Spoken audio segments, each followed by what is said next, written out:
नमस्कार, आप देख रहे हैं IBC 24 और मैं हूं आपके साथ सृष्टि पांडे। इस बुलेटिन में सबसे पहले आपको जांजगीर से बड़ी खबर बता दें, जहां पर 4 माह की बच्ची को लेकर बदमाश फरार हो गया है। खोजबीन के दौरान घर के पीछे बच्ची का शव मिला है। घर के पीछे गड्ढे में बच्ची की लाश मिली है। पामगढ़ थाने के धाराशिव गांव का ये मामला बताया जा रहा है। तो बड़ी खबर अब तक पहुंचा रहे जांजगीर से, जहां पर महज 4 माह की बच्ची का अपहरण हो जाता है और खोजबीन के दौरान घर के पीछे बच्ची का शव मिलता है। घर के पीछे गड्ढे में बच्ची की लाश मिली है। पामगढ़ थाने के धाराशिव गांव का ये मामला बताया जा रहा है। तो बड़ी खबर आप तक पहुंचा रहे हैं जांजगीर से, जहां पर 4 महीने की बच्ची को लेकर एक बदमाश फरार हो गया और जब बच्ची की खोजबीन की गई तो घर के पीछे बच्ची का शव मिला। घर के पीछे गड्ढे में बच्ची की लाश मिली है। पामगढ़ थाने के धाराशिव गांव का ये पूरा मामला है।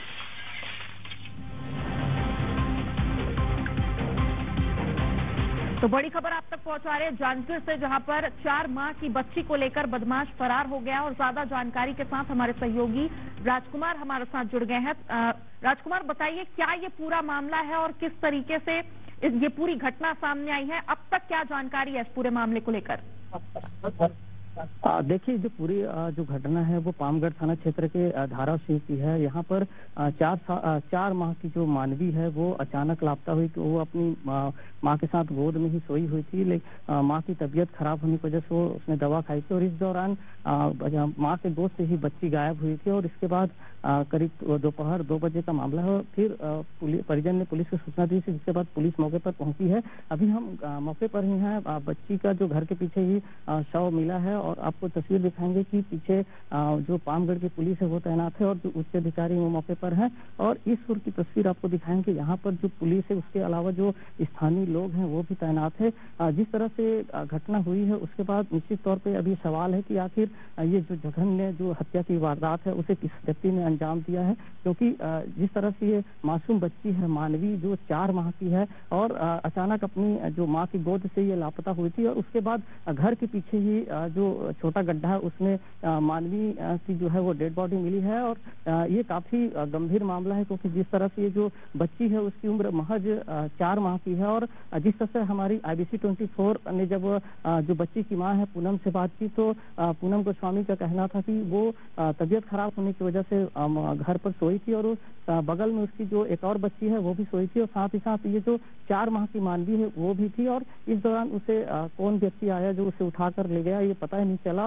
और फिलहाल पुलिस इस मामले में जांच कर ही रही थी, लेकिन घर के पीछे जिस तरह से मानवी की जो है वो 4 माह की बच्ची की डेड बॉडी मिली है उसके बाद तमाम तरह के सवाल उठे हैं कि आखिर इस जगह में जो बदमाश है जो बच्ची को लेकर फरार हुआ था उसके बारे में अब तक क्या खुलासा हुआ है? क्या घर वालों को किसी पे शक है?